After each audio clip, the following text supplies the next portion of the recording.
오늘 시간에는 예레미야 그 51번째, 51번째 시간으로 그들이 떠나지 아니하리라는 제목을 가지고 본문 말씀인 예레미야 37장 9절 말씀을 통해서 하나님께서 저와 여러분에게 주신 말씀 함께 나누도록 하겠습니다.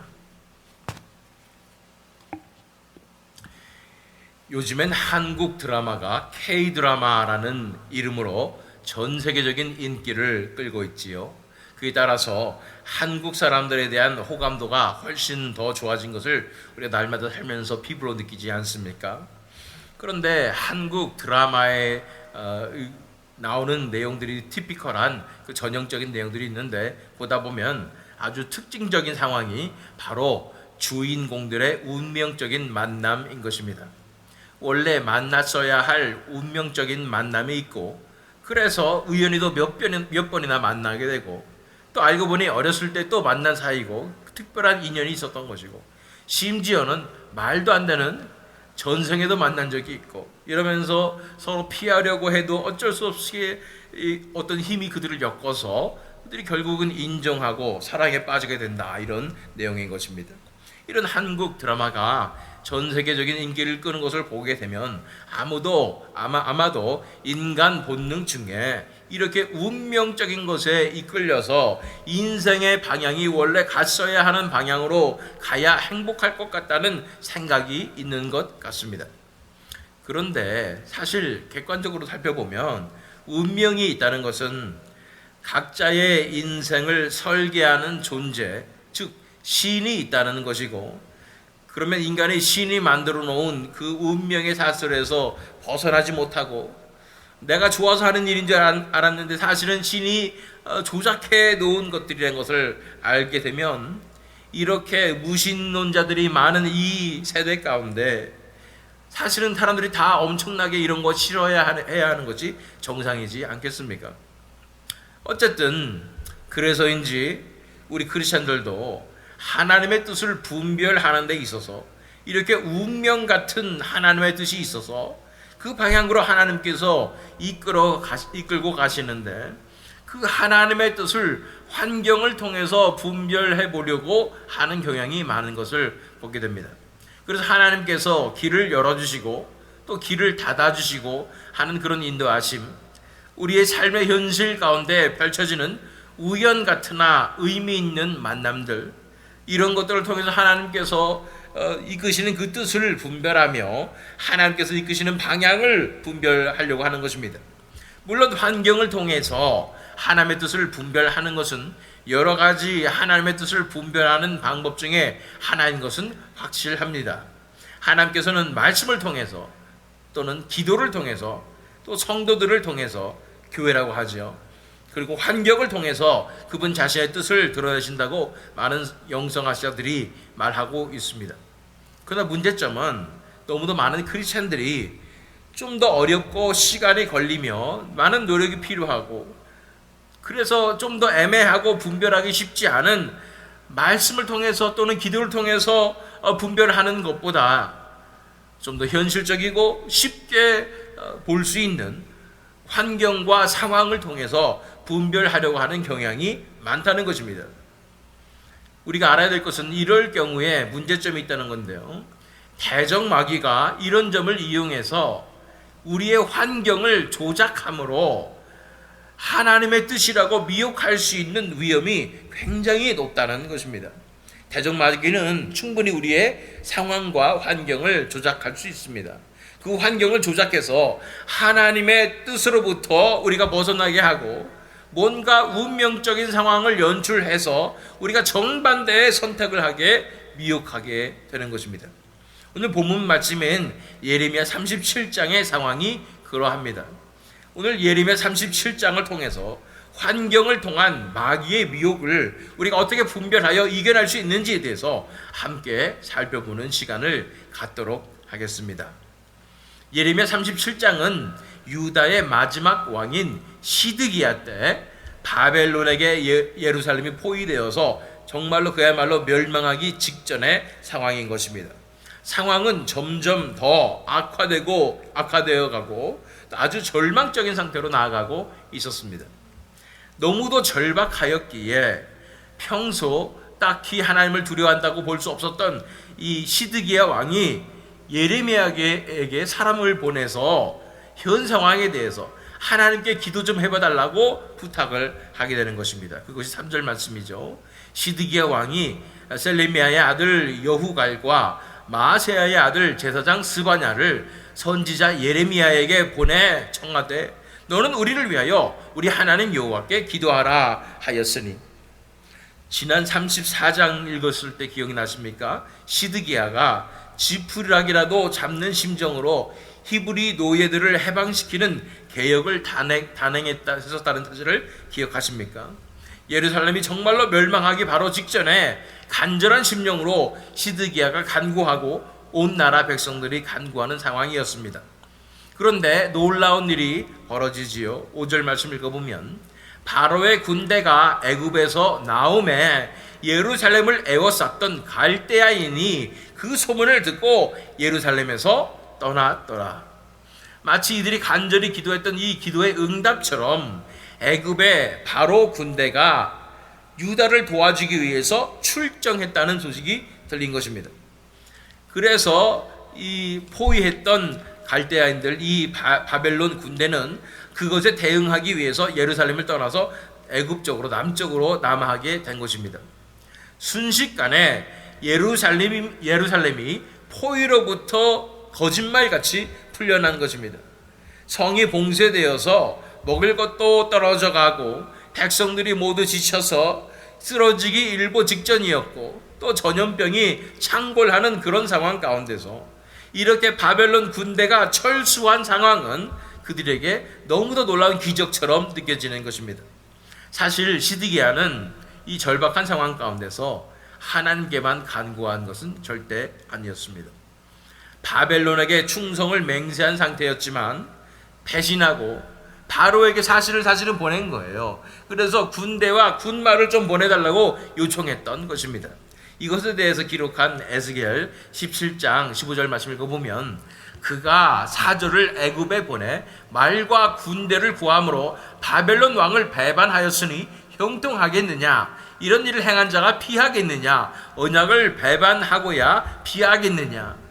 이렇게 사실은 시드기야는 망하기 직전에 배수의 진을 치고 바벨론을 배신한 상태에서 정말로 그런 상태에서 애굽을 택했는데 애굽에 올인한 것인데, 이렇게 애굽이 군대를 보냈으니 이 상황은 그야말로 자신의 외교적 역량이 증명된 사건이고 또 간절한 기도를 또 하나님께서 응답해 주셔서 마치 이 산나립 때 예루살렘을 자유케 하신 그 사건을 벌이시는 것처럼 그렇게 느껴지는 것입니다. 아무리 객관적으로 이 상황을 바라보려고 해도 이것은 마치 하나님께서 길을 열어주시는 것 같습니다. 예루살렘을 구원하시겠다는 하나님의 사인처럼 느껴지는 것이죠. 모든 다른 선지자들이 얘기했던 것처럼 이게 다 맞아떨어지는 것 같아요. 하나님께서는 결코 예루살렘을 포기하실 분이 아니시고 절대로 포기하지 않으시고 또 애국 군대를 통해서 이 흉폭한 바벨론을 물리치시며 그들을 구원하시는 것만 같았습니다. 이렇게 봉쇄가 풀리자 따가운 눈길이 누구한테 향하냐면 바로 예레미야한테 향하게 되는 것입니다. 오직 예레미야만 바벨론에게 망할 것이다, 바벨론에게 투항해야 산다고 한결같이 주장하고 있었기 때문입니다. 그래서 14절로 16절 말씀으로 가면 예레미야가 이르되 거짓이다, 나는 갈대인에게 항복하려 하지 아니하노라. 이리야가 듣지 아니하고 예레미야를 잡아 고관들에게로 끌어가매 고관들이 노여워하여 예레미야를 때려서 서기관 요나단의 집에 가두었으니 이는 그들이 이 집을 옥으로 삼았음이더라. 예레미야가 뚜껑 씌운 웅덩이에 들어간 지 여러 날 만에. 32장에서는 기억나시는지 모르겠는데 아나돗에서 친족들이 밭을 사라고 그래가지고 밭을 사러 예레미야가 밭을 샀던 그런 상황이었습니다. 그래서 그런지 이렇게 그곳으로 가려다가 사람들한테 붙잡혔는데 너 바벨론에게 항복하러 가지 하면서 붙잡힌 거예요. 그래서 체포를 당하고 말았죠. 이런 상황 가운데서 사람들은 예레미야를 너무도 싫어하는 거예요. 예레미야만 우스운 꼴이 되었고, 대세는 예루살렘의 해방이 대세가 되었습니다. 모든 상황이 다 예루살렘은 해방될 것이다. 예레미야가 틀렸고 다른 선지자들이 다 맞았다라는 것이 대세였다는 거예요.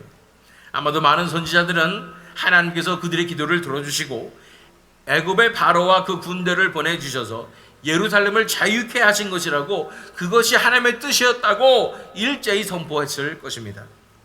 그러나 이것이야말로 제가 서두에 말씀드렸던 환경으로 하나님의 뜻을 분별하는 습관에 대한 위험성에 대해서 가장 잘 나타내주고 있는 사건입니다. 결과론적으로 봤을 때 애굽 군대가 움직임으로써 이것을 하나님의 뜻으로 받아들인 시드기야가 애굽에 올인하게 되는데, 그것은 마치 함정과 같이 예루살렘에게 더 큰 심판을 가져다주는 계기가 되었기 때문입니다. 시드기야가 배신한 정황이 이제 이것을 통해서 완벽하게 드러났고, 분노한 바벨론과 느부갓네살이 돌아와서 예루살렘을 그야말로 초토화시켜버리고 예레미야가 예언했던 대로 최악의 멸망이 이루어졌던 것입니다. 애굽 군대는 그들의 구원자가 되지 못했습니다. 사실 출정해 놓고는 바벨론 군대가 남아하자 그들을 맞닥뜨리지 않은 채 그냥 바로 무서워서 철수해버리고 말았어요. 그야말로 애굽은 이스라엘 백성들이 있어서 갈대 지팡이와 같았습니다. 에스겔 29장 6절로 7절 말씀, 애굽의 모든 주민이 내가 여호와인 줄을 알리라. 애굽은 본래 이스라엘 족속에게 갈대 지팡이라. 그들이 너를 손으로 잡은즉 네가 부러져서 그들의 모든 어깨를 찢었고, 그들이 너를 의지한즉 네가 부러져서 그들의 모든 허리가 흔들리게 하였느니라. 의지하면 부러지고 reliable 하지 않다는 거죠. 의지할 수가 없는 그런 존재인데, 그것을 의지해서 그것을 올인했으니 갈대가 부러지게 되고 그 부러진 것에 상할 수밖에 없다는 것입니다. 앞에서 살펴보았듯이 시드기야가 예레미야에게 기도 좀 해달라고 했을 때 하나님께서 응답해 주신 것이 우리가 살펴볼 본문 말씀이지만, 그 전에 먼저 7절과 8절 말씀을 읽어보면, 이스라엘의 하나님 여호와께서 이와 같이 말씀하시니라. 너희를 보내어 내게 구하게 한 유다의 왕에게 아뢰라. 너희를 도우려고 나왔던 바로의 군대는 자기 땅 애굽으로 돌아가겠고, 갈대아인이 다시 와서 이 성을 쳐서 빼앗아 불사르리라. 얼마나 화가 나겠어요. 이 배신을 이렇게 때렸으니까. 애굽을 통한 구원이 하나님의 뜻이 아니었음을 하나님께서 드러내십니다.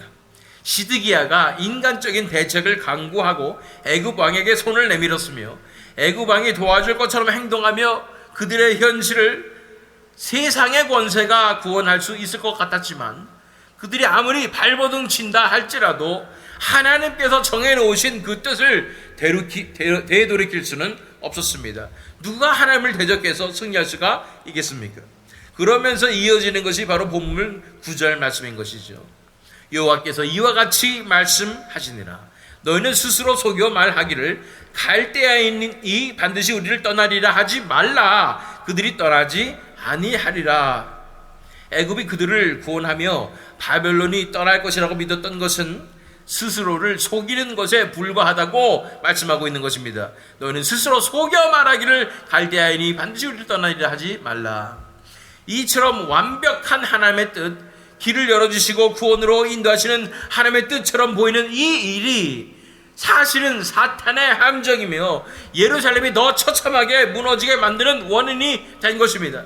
우리가 믿고 싶은 대로 믿고 우리가 원하는 대로 해석해서 스스로를 속이는 것이 환경으로 분별하고 싶었던 마음에 숨겨진 동기였던 것입니다. 이에 대해서 하나님께서는 분명히 그분의 뜻을 드러내십니다. 그들이 떠나지 아니하리라. 환경은 언제든지 변할 수 있죠. 마치 대세와 같은 상황에 변화가 일어나고 모든 것이 다 한 방향으로 흘러가는 상황일지라도 얼마든지 그 상황은 180도 바뀔 수 있습니다. 대적마귀는 이 상황을 조종해서 신자들을 미혹으로 이끌 수가 있는 것입니다. 오히려 더 큰 함정으로 이끌어서 멸망으로 끌고 가려는 것입니다. 예를 들어서 하나님의 뜻은 우리가 선교지를 위해서 목숨 걸고 간구하는 것인데 그것을 무소한 마귀는 어떻게 우리를 속이겠습니까? 갑자기 교회에 사람들이 몰려오게 하고 그러면서 교회가 더 커지고 또 교회가 우리 다른 사람들이 얘기하는 대로 부흥하고 그래서 여기저기 바빠지고 이러면서 마치 하나님께서 축복해 주신 것 같고 길을 열어주신 것 같이 그렇게 마귀가 이런 것을 살짝 보여줬을 때 우리가 초점이 흐려지고 하나님의 뜻으로부터 멀어지는 그 상황이 발생할 수 있다는 것을 알아야 합니다. 우리 개개인의 상황에서도 마찬가지인 거예요. 하나님께서 주신 그 뜻이 있고 우리를 부르신 그 목적이 있는 것입니다.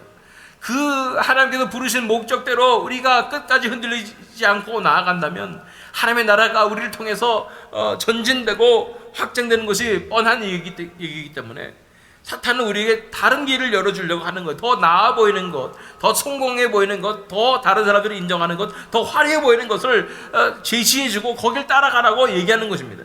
이런 유혹에서 우리가 벗어나려면 우리 마음 가운데 있는 이런 야망으로부터 자유케 되어야 되는 줄로 믿습니다. 환경은 시시각각 변하고 상황은 그때그때 달라지지만 변하지 않는 것은 하나님의 말씀이며 하나님의 뜻입니다. 환경을 통해서 하나님의 뜻을 분별하는 것이 아니라 하나님의 말씀을 통해서 하나님의 뜻을 분별하고 믿는 것이 우리로 하여금 진정한 순종의 삶을 살아가는 진리의 길로 걸을 수 있게 하는 것입니다. 우리 이사야 40장 6절로 8절 말씀을 읽어보면 말하는 자의 소리여 이르되 외치라 대답하되 내가 무엇이라 외치리이까 하니 이르되 모든 육체는 풀이요 그의 모든 아름다움은 들의 꽃과 같으니 풀은 마르고 꽃이 시듬은 여호와의 기운이 그 위에 불미라. 이 백성은 시로 풀이로다. 풀은 마르고 꽃은 시드나 우리 하나님의 말씀은 영원히 서리라 하라. 어떤 말씀을 통해서 분별할 수 있습니까? 그냥 말씀을 내 현실에 적용해 보이려는 큐티 방식으로 하나님의 뜻을 분별하려거나 또는 랜덤하게 아무 장이나 다 읽어서 거기서 딱 튀어나오는 말씀을 통해서 분별하려는 것은 마치 말씀을 점을 치는 데 사용하는 것 같아서 하나님을 잡신 취급하는 위험한 상황일 수 있다는 것을 알아야 합니다. 말씀을 통해서 우리는 하나님을 신뢰해야 합니다. 성경 전체에 나타난 하나님의 구원의 경륜을 바라보아야 합니다. 예수 그리스도를 바라보아야 하고 말씀을 통해 나타난 십자가를 바라봐야 하는 것입니다. 이렇게 말씀을 읽으며 하나님의 그 놀라운 역사와 하나님의 뜻과 하나님의 나라를 실체적으로 바라보며 나오게 될 때 그 말씀을 통해서 우리는 하나님의 나라의 차원으로 나아가게 되는 것입니다. 그럴 때 우리 안에 하나님에 대한 신뢰가 회복이 되며 하나님 나라의 관점이 회복되는 것입니다. 온 우주를 경영하시고 주관하시는 하나님의 관점으로 우리가 올라가는 것입니다. 하나님 나라의 관점 안에 있을 때 우리는 우리의 현실의 상황을 비로소 올바르게 볼 수 있습니다. 우리가 현실에 빠졌을 때는 우리 눈이 너무나 시야가 좁아져서 올바로 바라볼 수 없지만 하나님 나라 차원으로 올라가게 됐을 때 우리가 bird's eye view처럼 조감도처럼 위에서 하나님의 나라의 관점에서 바라봤을 때 하나님이 무엇을 하길 원하시는지 이 현실에서 하나님께서 어떤 뜻인지를 분별할 수 있다는 거예요. 이 현실 가운데 하나님의 뜻은 어떠하며 하나님의 마음은 어떠하신지를 우리가 그래야 알 수가 있는 것입니다. 이렇게 하나님의 뜻을 분별하고 하나님의 마음을 알 때에는 한 가지 특징이 있는데 바로 그 누구도 빼앗아 갈 수 없는 온전한 확신이 다가옵니다. 하나님의 뜻이 이것일까 아니면 저것일까 하는 조금이라도 헛갈리며 의심이 생길 때는 아직 우리가 하나님의 뜻을 완전히 분별하지 못한 상황입니다. 그러나 우리가 더욱더 하나님의 말씀을 통해서 하나님을 신뢰하며 하나님의 나라의 관점으로 나아가서 그 안에 머물러 있으면서 기다려야 하는 것입니다. 하나님의 은혜가 부어질 때 우리는 하나님의 뜻이 무엇인지 확실하게 분별하게 되며 믿음이 생기는데 결코 변하지 않으며 흔들리지 않는 믿음이 생겨서, 확신이 생겨서 담대한 믿음의 발걸음을 내딛게 되는 것입니다. 이것이 하나님의 말씀으로 하나님의 뜻을 분별하는 방법이고, 이것이 어려워 보이고 시간 오래 걸려 보이고 하면서 차라리 그냥 현실에 열어주시는 그 길을 통해서 나는 분별하리라 하는 것은 아주 위험한 상황임을 알아야 하는 것입니다. 그런데 경험해 보지 않았습니까? 정말로 하나님의 관점으로 나아갔을 때 하나님께서 깨닫게 하여 주시고, 하나님께서 하시는 일들을 보여주시고, 하나님의 마음을 우리에게 부어주실 때 누구도 목에 칼이 들어와도 부인할 수 없는 진정한 하나님의 뜻을 분별하게 되는 것입니다. 확신하게 되는 것입니다. 제가 서두에 운명이라는 말씀을 드렸습니다. 목숨을 가지고도 바꿀 수 없는 그런 운명적인 사랑이 우리에게 주어졌습니다. 알고 보니 처음부터 우리는 그 사랑을 하기 위해 태어났고, 그 사랑을 만나기 위해 007 작전을 방불케 하는 엄청난 우연 같은 작전들이 사정없이 우리 인생에 부어졌습니다. 우리가 말씀을 읽을 때 깨달아지는 게 바로 이런 거라는 거예요. 하나님이 무엇을 하셨는지, 우리 인생 가운데 무엇을 하고 계시는지, 어떤 방향으로 이끄시는지를 정확하게 볼 수가 있다는 거예요. 상상조차 할 수 없는 이 사랑을, 이 운명적인 사랑을 우리는 만나고 나서야 깨달은 것입니다. 내 인생 전체가 이 사랑을 만나기 위한 과정이었으며, 이 사랑 자체가 정성껏 준비한 최고의 선물이었다는 것을 깨닫게 되는 것입니다. 우리는 예수님과 사랑에 빠질 운명을 가지고 태어났습니다. 우리가 창조될 때부터 우리 DNA 속에 이 사랑에 대한 갈망이 숨겨져 있었습니다. 그야말로 운명적인 사랑입니다. 하나님께서 우리가 예수님을 만나게 하기 위해서 우리 인생을 설계하시고, 우리 주변의 사람들을 배치하시고, 그들로 하여금 우리를 위해서 기도하게 하시고, 또 우리에게 예수 그리스도를 전하게 하시고, 또 우리를 그리스도의 사랑으로 섬기게 하셨습니다. 그 어떤 영화나 드라마보다 더 드라마틱한, 더 극적이고 더 운명적인 사랑으로 우리를 살려주신 하나님의 사랑 앞에, 그리고 그 예수 그리스도의 십자가 앞에 우리가 온전히 엎드러져서 나오게 되는 것입니다. 그렇습니다. 말씀을 읽을 때 우리는 이런 놀라운 하나님의 나라의 비밀을 실체적으로 깨닫게 되는 것이고, 우리 인생을 어떻게 인도해 주셨는가, 그 사랑이 어떠했는가, 앞으로는 어떻게 하길 원하시는가, 우리에게 주신 비전이 무엇인가를 다시 한번 확신하며 나아갈 수 있게 되는 것입니다. 이제 때로는 하나님께서 환경을 열어주시고 길을 열어주신 건 맞습니다. 중요합니다. 그러나 그것만 붙잡고 있으면 마귀의 미혹에 넘어가기가 너무나 쉬운 상황입니다. 이제는 우리가 말씀을 통해서 하나님을 바라봐야 합니다. 말씀을 통해서 하나님을 점점 더 신뢰해야 합니다. 하나님께서 우리 인생에 하셨던 모든 일들을 바라보며 그 신실하신 하나님을 신뢰해야 하는 것입니다. 그럴 때에 그 하나님을 믿음으로 담대하게 하루하루 살아가며 하나님의 뜻을 이루어가는 우리 모두가 될 줄로 믿습니다.